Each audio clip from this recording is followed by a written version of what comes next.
So let's start with what is forensic psychology? Right. Yeah, it's a good question. So forensic psychology is the application of psychological theory and principles to the legal system. So it's anything relating to law. And so you can have people who are involved in the criminal investigation side of things. But often we might think of it is sort of from a profiling perspective. And there's not actually good research evidence behind profiling. So where I'm from in Australia, we don't actually have people who call themselves profilers. So you have people who work in that sort of area of the law. You have people who will work with police officers in terms of how to conduct their investigations in light of what the psychological evidence suggests.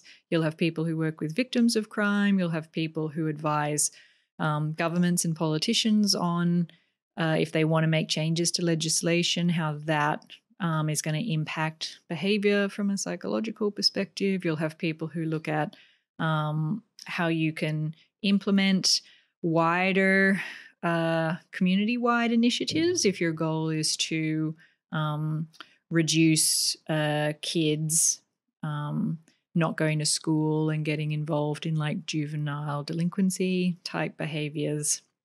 You'll have people who are doing research on risk assessments when working with offenders.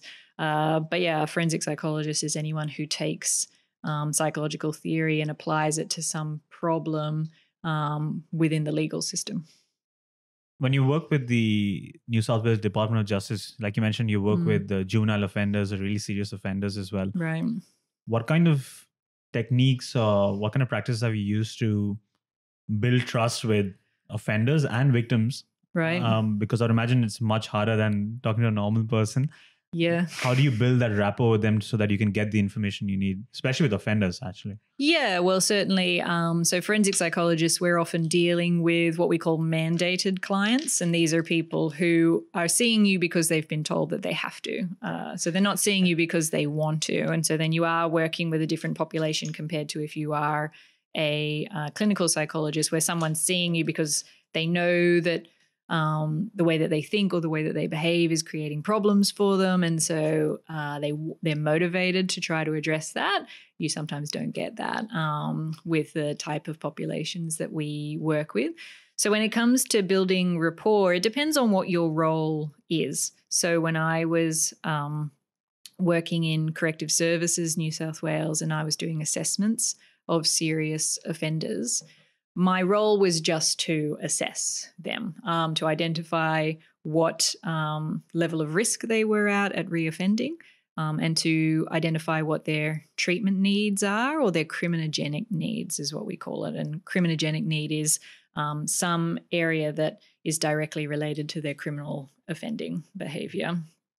And then devising a treatment plan based on the programs that we had available in corrective services for them to engage in that treatment plan for the rest of their sentence. So my report followed them around for the rest of their sentence, both in custody and when they're out in the community.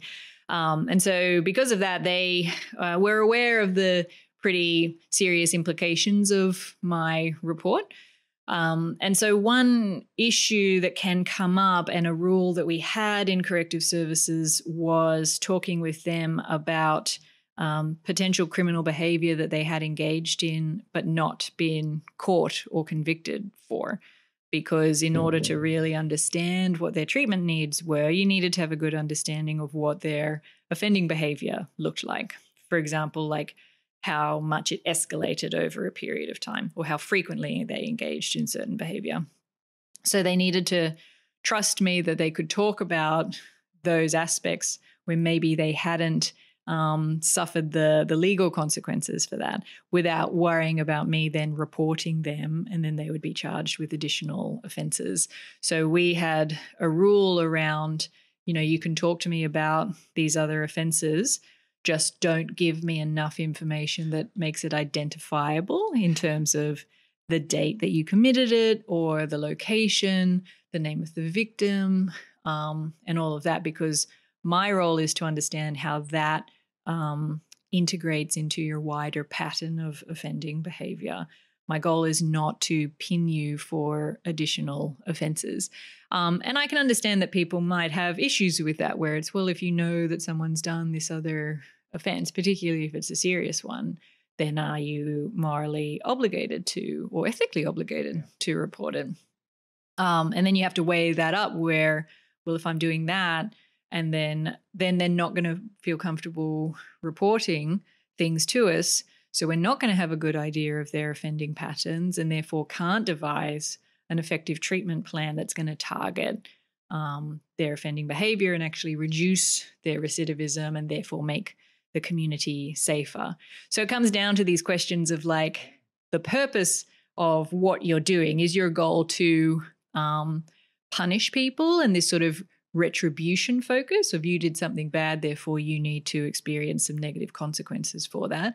Or is it more of a rehabilitation focus where if we understand what's going on for you and we can help this person to modify the way that they think or the way that they behave so that they can go back out into society and make a valuable contribution to that?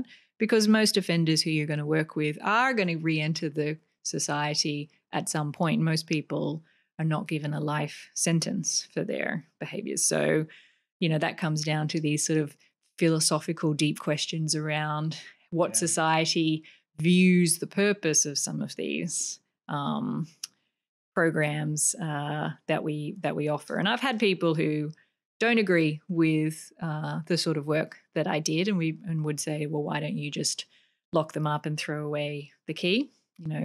Are these people worth rehabilitating? Do they deserve a second chance? And people have to make that decision for themselves. But as a psychologist, in order to work as a psychologist, I think you have to believe that people can change and that any behavior that people engage in, there's a rationale for why they did that. It's serving some purpose. And so if you can address that and provide alternative ways for them to maybe achieve the goals that they have or modify the way that they think about some of these goals that they've got, then ultimately are you helping to make the community safer? But it's a deep existential question.